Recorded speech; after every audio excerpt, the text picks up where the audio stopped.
Hi guys, எல்லாருக்கும் வணக்கம். So welcome to my channel. என்ன பண்ண போறோம், என்ன பார்க்க போறோம் அப்படின்னு கேட்டீங்க அப்படின்னா வந்துட்டு மாட்டுக்கார வேலன்.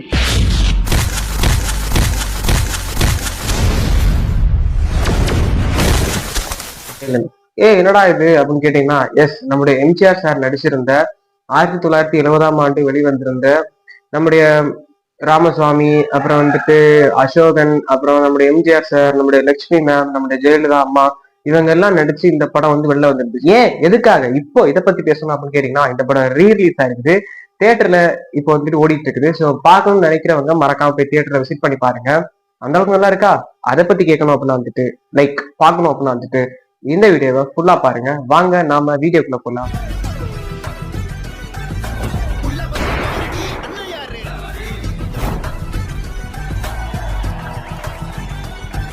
ஃபர்ஸ்ட் ஆஃப் ஆல், இந்த மாட்டுக்கார வேலன் படத்துடைய கதை என்ன அப்படின்னா வந்துட்டு, ஒரு மாடு பராமரிக்கிற ஒரு வேலையை பார்த்துட்டு இருக்கிற ஒரு ஒரு ஏழை, ஒரு குடிசையில் வாழ்ற ஒரு மனுஷன் தான் வந்து நம்முடைய வேலன். ஓகேவா? ஸோ இந்த வேலன் வந்துட்டு இப்படி ஒரு வாழ்க்கை வாழ்ந்துட்டு இருக்கும்போது திடீர்னு ஒரு பொண்ணுக்கும் இவருக்கும் வந்து ஒரு சின்ன தகராறு ஏற்படுது.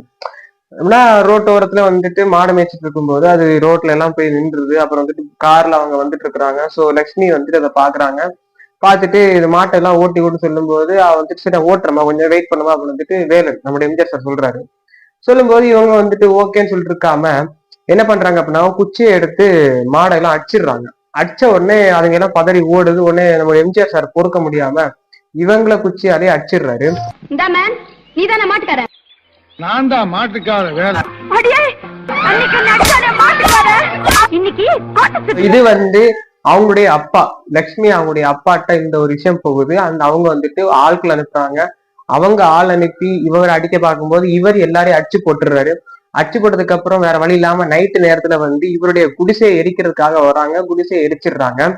ஆனா அந்த ரங்கசுவாமி அப்படிங்கிற ஒருத்தர் வந்துட்டு நம்முடைய ஒருத்தர் இருக்காரு அங்க வந்துட்டு, சோ லக்ஷ்மியோட அண்ணன் அப்படி மாதிரி. சோ அவர் வந்து என்ன பண்றாரு அப்படின்னா, ஒரு கெட்டவங்கள்லயே வந்துட்டு இருக்கிற கும்பல்ல இவர் ஒரு நல்லவர். ஓகேவா? சோ இவருடைய அப்பா வந்துட்டு பயங்கரமா ஒரு கெட்டவர்.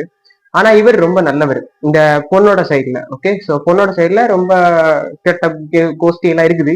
அதுல இவர் ரொம்ப நல்லவரா இருக்கு. இந்த பொண்ணு ரொம்ப நல்லவங்க தான்.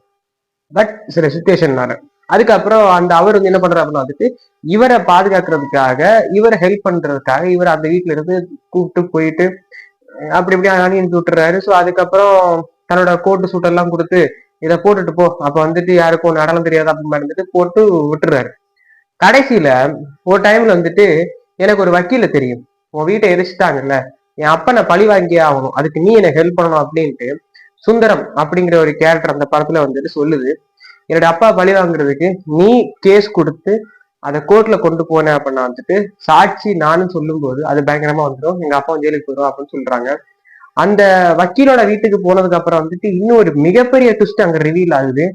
என்ன அப்படின்னா, அங்க போன உடனே எல்லாரும் வந்துட்டு இவரை வார்ம் வெல்கம் பண்றாங்க. வாங்க மாப்பிள்ள, வாங்க மாப்பிள்ள, என்ன மாப்பிள்ள சாப்பிட்டீங்களா, மாப்பிள்ள என்ன சாப்பிடுங்க, என்ன சாப்பிடுங்க, என்ன சாப்பிட்டீங்க, ஊர்ல போனீங்க, என்ன சூட்கேஸ் ஒன்றும் காணும் அப்படின்னு வெல்கம் பண்றாங்க. எனக்கும் ஒன்றும் புரியல, என்னடா இது இப்பெல்லாம் வெல்கம் பண்றாங்க அப்படின்னு பார்த்துட்டு இருக்கும்போது அதுக்கப்புறம் தான் புரியுது இந்த கதையில வந்துட்டு 2 எம்ஜிஆர் இருக்காரு அப்படின்ட்டு. என்ன போகவே இருக்கீங்க வக்கீல் மகளை கட்டிக்க போற மாப்பிள்ளை நீங்க 2 எம்ஜிஆரா? ஆமாங்க, 2 எம்ஜிஆர் இருக்காரு. ஒருத்தர் வந்துட்டு பட்டணத்துல படிச்சுட்டு ரகு அப்படிங்கிற பேர்ல ஒருத்தர் வந்துட்டு இருக்கிறாரு இவரை பாக்குறதுக்காக. இவர்கிட்ட அசிஸ்டண்டா சேர்றது இருக்காங்க. இங்க ஒரு வக்கீல் இருக்காருல, அவர்கிட்ட அசிஸ்டண்டா சேர வரவர் வந்துட்டு இங்க ஏற்கனவே ஒருத்தர் மாட்டுக்காரர் வந்துட்டு கேஸ் கொடுக்க வந்து இவர் தான் மாப்பிள்ள அப்படின்னு இருந்துட்டு அக்செப்டன்ஸ் ஆயிட்டாரு. இப்போ நிறைய ரீல்ஸ்ல பாத்துருப்பீங்க, ஒருத்தங்க அப்படி வந்துட்டு அறியாம கேப்பு கீழே விழுந்திருக்கும், தட்டு கீழே இருந்திருக்கும். அந்த தட்டை எடுக்கும் போது இல்ல அந்த கப்பை எடுக்கும் போது எல்லாரும் காசு போட்டுட்டு போவாங்க. காசு வேணாங்க ஏங்க அப்படி சொல்லும் போது போட்டே இருப்பாங்க. போட்டே இருக்கும்போது வந்துட்டு இவர் வந்துட்டு ஓகே அப்படி வந்துட்டு இந்த பிச்சைக்காரமா நடிச்சுட்டு அக்செப்ட் ஆயிடுவாங்க. அந்த இதுல அந்த சுச்சுவேஷன்ல அந்த இடத்துல அக்செப்டன்ஸ் ஆயிடுவாங்க. ஸோ அதே மாதிரி அந்த இதை வந்துட்டு அக்செப்ட் பண்ணி அந்த இடத்துல மாட்டுக்கார வேலை வந்துட்டு அங்க நிரந்தரமா டேரா போட்டுறாரு. டேரா போட்டிருக்கும் போது வந்துட்டு இங்க ஒருத்தர் வந்துட்டு இருப்பார்ல, ஸோ அவரும் வந்துடுறாரு. வந்ததுக்கு அப்புறம் இவர் உண்மையை வந்துட்டு அவர்கிட்ட சொல்லிடுறாரு. சொல்லும் போது ஓகே நான் இந்த இடத்த விட்டு கிளம்பிடுறேன், நீங்க வந்து நீங்க இருந்துக்கோங்க, நான் வந்து கிளம்பிடுறேன், ரொம்ப நன்றி அப்படின்னு சொல்லும் போது அங்க ஒரு பொண்ணு இருக்கும்ல, அந்த வக்கீலோட பொண்ணு இருக்கும். அந்த பொண்ணு இந்த இவரை லவ் பண்றோம், வேலன் அப்படிங்கிற ஒருத்தர் லவ் பண்ணிடும். ஸோ வேலன் அப்படிங்கிற லவ் பண்ணதுக்கு அப்புறம் இங்க அந்த உண்மையெல்லாம் தெரிய வந்துச்சா, தெரிய வந்ததுக்கு அப்புறம் என்ன ஆச்சு, அதுக்கப்புறம் இங்க என்ன பிரச்சனை, இப்படிங்கிறதா இந்த படத்துடைய ஒரு மிகப்பெரிய கதை.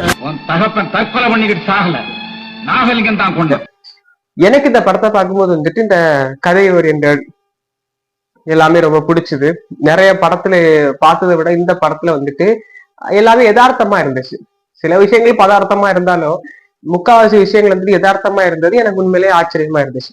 அது மட்டும் இல்லாம 2 எம்ஜிஆர் வரும்போது அதுக்கான டிஃபரன்ஷியேட் வந்துட்டு சூப்பரா காமிச்சிருந்தாங்க. ஒரு எம்ஜிஆர் வந்துட்டு அந்த மாட்டுக்காரர் அந்த அந்த அந்த ஒரு வேலை பாக்குறதுக்கு காலங்காத்தால எழும்புவாங்கல்ல, காலங்காத்தால வந்துட்டு அவங்களுக்கு என்னதான் இருந்தாலும் தூக்கம் வராது. மாடை பாத்துக்கணும், மாடை பால் கறக்கணும், மாட்டு கொட்டையை கிளீன் பண்ணணும், அப்படி மாதிரி அந்த ஒரு விஷயத்துல வந்து அவங்க ஈடுபாடா வேலை பார்த்துட்டே இருந்ததுனால அவங்களுக்கு அந்த இதுல வந்து எல்லாமே அத்துப்படியே தெரியும். சோ அதுக்காக மாட்டுல பால் கறக்குது எல்லா விஷயமும் அவரால் தூங்க விட முடியாது. அப்படி அவர் பண்ணிட்டு இருப்பாரு. இன்னொருத்தர் வந்துட்டு அப்படியே டிஃபரெண்ட். அவர் வந்துட்டு இந்த இதுல பயம், கூச்ச சுபாவம் அண்ட் வந்துட்டு நிறைய விஷயங்களை படிச்சுட்டு இருக்கிறாரு. அவர் இங்கிலீஷ் நாலேஜ் உள்ள ஒரு கேப்பபிலிட்டியான ஒரு ஆளு. சோ இப்படி ஒரு கெப்பாசிட்டி இருக்கிற ஒரு ஆள் வந்துட்டு என்ன பண்ணுறோம்னா அதுக்கான வேலை தான் படிப்பு சம்பந்தமான வேலை தான் பார்ப்பாரு. சோ இதெல்லாம் வந்துட்டு 2 பேருக்குள்ள டிஃபரன்ஷியேட் வந்து சூப்பரா காமிச்சிருந்தாங்க. ஒருத்தர் பண்றது ரொம்ப அப்படியே அட்டகாசமா இருக்கும், இன்னொருத்தர் பண்றது ஒரு சிட்டில வாழ்ந்த ஒருத்தனை பாக்குற மாதிரி இருக்கும். பட் ரொம்ப சூப்பரா இருந்துச்சு. அதுக்கப்புறம் இந்த விஷயம் தெரிய வராம இருக்க கூடாது இல்ல, தெரிய வரும் இல்ல, இப்படி ஒருத்தர் இருக்காங்க 2 பேருக்கு தெரிய வரும்போது இவங்களுக்குள்ள ஒரு ட்விஸ்ட் இருக்குது.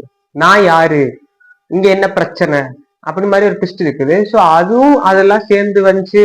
அதுக்கப்புறம் எம்ஜிஆர் நம்முடைய ரகுவோட அப்பா வந்து எப்படி இறந்தாரு, அண்ட் இதுக்கு வந்துட்டு யாரு காரணம், அண்ட் இதெல்லாம் வந்து எதுக்காக நடந்துட்டு இருக்குது, அப்படி மாதிரி இருந்துட்டு எல்லா விஷயத்தையும் சூப்பரா காமிச்சிருப்பாங்க.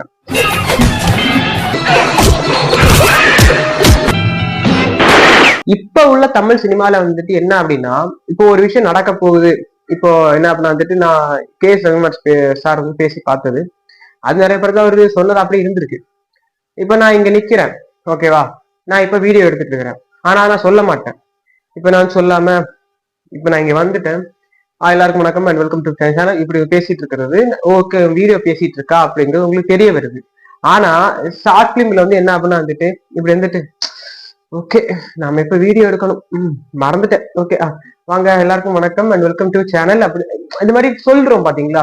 ஒரு விஷயம் நீ செய்ய போறேன்னு தெரிஞ்சிருச்சு, அதை நீ செய்ய போற, அதை செய்ய போகும்போது சொல்லாம மக்களுக்கு புரிய வைக்கணும், அதுதான் படம், ஓகேவா. இப்போ படம் எடுத்து இந்த வீடியோ எடுத்து முடிச்சாச்சு, அடுத்த நாள் ஆயிடுச்சு, நேத்து நாம வீடியோ எடுத்தோம்ல இப்பெல்லாம் பேசக்கூடாது, அப்பெல்லாம் சொல்லக்கூடாதுன்னு அவர் சொல்லியிருந்தாரு.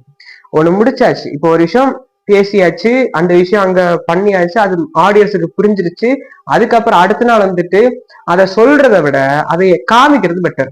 அதை அப்படி விஷுவலா காமிச்சு ஓகே அப்படி ஒரு திங்கிங் பண்ணி அந்த விஷயத்த அதுக்கு அடுத்து வேற விஷயமா கொண்டு போகணும். அந்த மேட்டரை சொல்லாம வேற விஷயமா கொண்டு போகணும். எல்லா விஷயத்தையும் இப்படி சொன்னா சூப்பரா இருந்திருக்கும். எல்லா விஷயத்தையும் வந்துட்டு ஷாப்லிங் பண்றவங்க இப்படி சொன்னா சூப்பரா இருக்கும் அப்படிங்கிறது என்னோட ஒப்பீனியன். இந்த படத்துல வந்து நான் இந்த விஷயத்த எதுக்கு எக்ஸ்பிளைன் பண்றேன் அப்படின்னா வந்துட்டு இந்த படத்துல ஒரு விஷயம் நடந்திருக்கும், ஓகேவா. சோ அங்க ஒரு மிகப்பெரிய விஷயம் மேட்டர் ஒரு ட்விஸ்ட் நடந்திருக்கும். ஆனா அந்த ட்விஸ்ட் வந்துட்டு நடந்து முடிஞ்சதுக்கு அப்புறம் அந்த வக்கீல் சார் வந்து அவங்க வீட்டுல உள்ளவங்களுக்கு, தன்னுடைய பொண்ணுக்கும் தன்னுடைய மனைவிக்கும் அங்க இருக்கிற சில பேருக்கு வந்துட்டு இதை எக்ஸ்பிளைன் பண்ணுவாரு. ஓகே, அதை வந்துட்டு நடந்து முடிஞ்ச சீனு அதை அப்படியே இவர் எக்ஸ்பிளைன் பண்ணுவாரு. ஸோ எக்ஸ்பிளைன் பண்ணது வந்துட்டு நம்ம கொஞ்சம் ஓகே சாப்ளின் பாக்குற மாதிரி இருக்கும் லைட்டா இந்த லாஸ்ட் சீக்வன்ஸ் எல்லாம். அண்ட் கிளைமேக்ஸ் எப்பவும் போல எல்லா படத்துல வர மாதிரி வில்லனை பிடிக்கிறதுக்காக ஓடுறது, வில்லனை பிடிக்கிறதுக்காக தாவுறது, வில்லனை பிடிக்கிறதுக்காக சண்டை போடுறது, அவனை பாக்குறது இவனை பாக்குறது, இப்படி அப்படின்னு வந்துட்டு ஒரு சீன் தான் இருக்கும். ஸோ அதெல்லாம் நீங்க வந்து படத்தை பார்த்து தெரிஞ்சுக்கோங்க. அண்ட் மாட்டுக்கார வேலை வந்துட்டு எனக்கு ரொம்ப பிடிச்சிருக்கான்னு கேட்டா ஓகே, எனக்கு ஓரளவுக்கு பிடிச்சிருக்குது. பாட்டெல்லாம் ரொம்ப சூப்பரா இருந்துச்சு. நீங்களும் ட்ரை பண்ணி பாருங்க. எம்ஜிஆர் ஃபேனா இருந்தீங்கனாலும் இல்லைனாலும் மாட்டுக்கார வேலை பார்த்து பாருங்க. ஏப்பா இதுக்கெல்லாம் நான் தியேட்டர் போக முடியாதுப்பா என்னப்பா அப்படின்னு கேட்டீங்க, அதுக்கு யூடியூப்ல இந்த படம் அவைலபிளா இருக்குது. மாட்டுக்கார வேலை அப்படின்னு போட்டீங்கன்னா வந்துடும். நீங்க இந்த படத்தை இன்னும் பார்க்கல அப்படின்னு வந்துட்டு தியேட்டர்ல ரிலீஸ் ஆயிருக்குது, ரீரிலீஸ் ஆயிருக்குது, மறக்காம தியேட்டர்ல விசிட் பண்ணி இந்த படத்தை பார்த்து என்ஜாய் பண்ணுங்க. மீன்ஸ் நான் உங்கள் மாஸ்டர்.